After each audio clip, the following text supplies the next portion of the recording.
Legend says Napoleon was born during a terrible storm. Alexander the Great was born on the day a sacred temple burned. And a young Mongol boy came into this world with a blood clot in his hand. Then later, in the year 1206, that boy was declared universal emperor, ruler of everything. His name was once Temujin, but now he bore the title of Genghis Khan. You might think he was always the ferocious warrior and cunning conqueror he'd come to be known as. But no, Genghis Khan's early life was anything but promising. The legends speak of Genghis as having divine origins. Stories say he even had a mystical wolf for an ancestor. But that's easy to say now. The truth, however, is a little different. Genghis Khan's rise was one of struggle, poverty, and profound luck. If you'd asked his father, the great warrior Yesugei, if his second-born son would become the most feared man in the world, he'd have laughed and then cut your head off. After all, Temujin was named after a warrior he'd slain. Nobody believed he'd become the greatest Mongol warrior ever, or unite all the steppe tribes. He wasn't even the heir to his own tribe. So, to understand Temujin, we must understand where he was from. It was grim. To say the Mongolian steppes had a harsh climate wouldn't quite do it justice. It was rocky, barren land that was hard to grow crops on. Their summers were short and the winters were long, dark, and freezing cold. To the south, their rivals in China lived sedentary lives and enjoyed full bellies and warm homes, comforts Temujin could only imagine. So you see why every steppe nomad wanted a piece of it. No Mongol in those days had an easy life, but for a young Temujin it was even harder, so hard that it would turn a young boy into a stone-cold killer, and before he was even a teenager, he'd murder his own brother. Temujin and his 6 siblings grew up together on the banks of the Onan River and lived the life you'd expect from the children of a great chief. The boys learned how to ride horses and galloped through the rocky plains. They would shoot bows and hunt prey. They looked forward to the day they'd become warriors like their father. Great things were expected from Temujin's older brother Better, but not Temujin. However, his destiny changed when he was 8 years old. His father decided to use him to forge an alliance. Marrying your kids off to other clans for the sake of building alliances was common practice in those days, and their clan, the Borjigin, were no different. And thus it would prove disastrous for them, but not in the way you might think. Because the Borjigin clan was a royal bloodline, who claimed descent from many great Mongol warriors. They were feared and respected, but also had many foes. When you have enemies, you need allies. So Yesugei attempted to marry Temujin to the prestigious Ongirat tribe, the same people that his wife and Temujin's mother, Hoelun, belonged to. But it wasn't that simple. Yesugei was never officially betrothed to Hoelun. He killed her previous husband and stole her from the Merkit tribe. It was actions like this that would have drastic consequences on his own life as well as Temujin's. You could say that it was Yesugei who set the stage for his son to shine, but first, they'd all be severely tested. Just after the betrothal, Temujin's father took him to the land where the Ongirat tribe lived. They went to organize the marriage to a young girl named Berta. She was the daughter of a well-respected chief, a perfect match. It meant Yesugei would gain a powerful ally, but it also meant he'd have to pay a high bride price. Berta's dad demanded that Temujin stay in their lands and work off the debt, and his father agreed. He was alone, scared, and didn't really understand why he had to live with these strangers. Meanwhile, Yesugei started the journey home, alone. He rode back westward toward his camp, which was hundreds of miles away. Although it was a long journey through tough terrain, it was his backyard. He knew the land well. It was his ancestral home after all, and long journeys like that were expected for nomads like him. While riding, he came across a group who had set up camp for the night. All nomadic tribes of the steppes held the tradition of hospitality to strangers, so he asked if he could join them for a meal, and they gracefully accepted. What great fortune, or so he thought. Unbeknown to Yasuge, the group he'd encountered belonged to the Tatars, an old enemy of his. They secretly despised him and slipped poison into his food. Despite the poison, he lived. He managed to make it home, although very sick. Worried about his son, he sent one of his trusted companions named Munglig to go to the Ongirat to retrieve Temujin. He was no longer sure he was safe there. Meanwhile, Temujin was forced to work hard with his wife-to-be's family in Ongirat, but work he did, so much so that he managed to impress them. Then, out of the blue one day, a rider arrived and dragged him away from his new family. More uncertainty.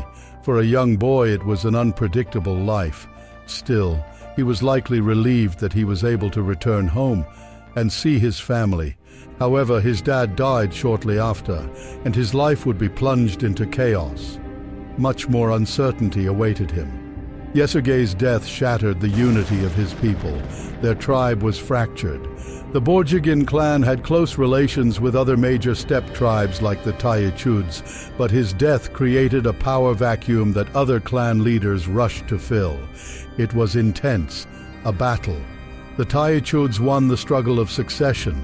After all, Temujin was only 10 and his older brother only 12. Neither of them were old enough to rule. The Taichuds were now in charge. The tribe was theirs. Because they feared Yasuge's children would one day seek vengeance, they banished them, expelling them from their home. The rest of the Borjigin clan, including Yasuge's brothers, abandoned them too, leaving their mother Hoelun and her young children to survive on their own.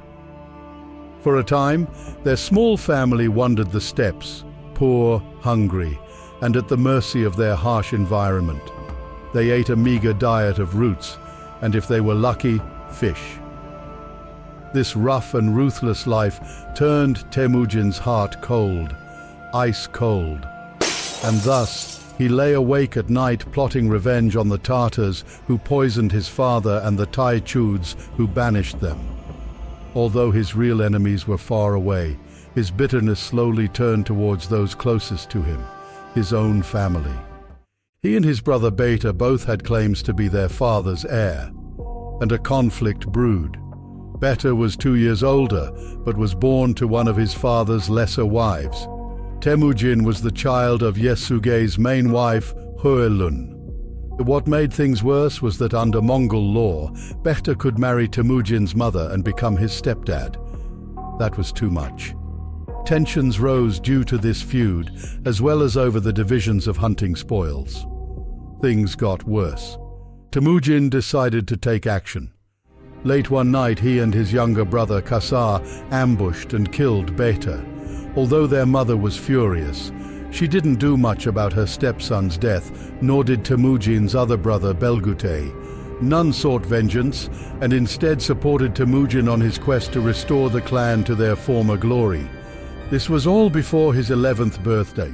Although Temujin lost one brother, he soon found another. He became close with a boy named Jamuka, who was of aristocratic descent. They developed a strong bond, so strong that they forged the Anda Pact, a sacred vow of brotherhood. The pact involved an exchange of gifts, a knuckle bone and arrow. It was a sacred blood pact in Mongol tradition, and meant they were now united for life. And thus he was now 11 years old and had the support of his blood brothers, his mother, and Jamuka. Things were looking up, but only slightly. As he developed in age and experience, he also grew in charisma. It was a trait that would greatly help him survive the troubles ahead. And there were many. One time the Taichud managed to capture him. Instead of killing him, they thought it'd be better to humiliate their rival's heir, so they placed a heavy wooden collar around his neck and kept him as a slave. One night, Temujin noticed his captors had dropped their guard. He slammed the collar into a sentry and escaped into the night. He still had the collar weighing him down, but managed to almost avoid detection. Almost.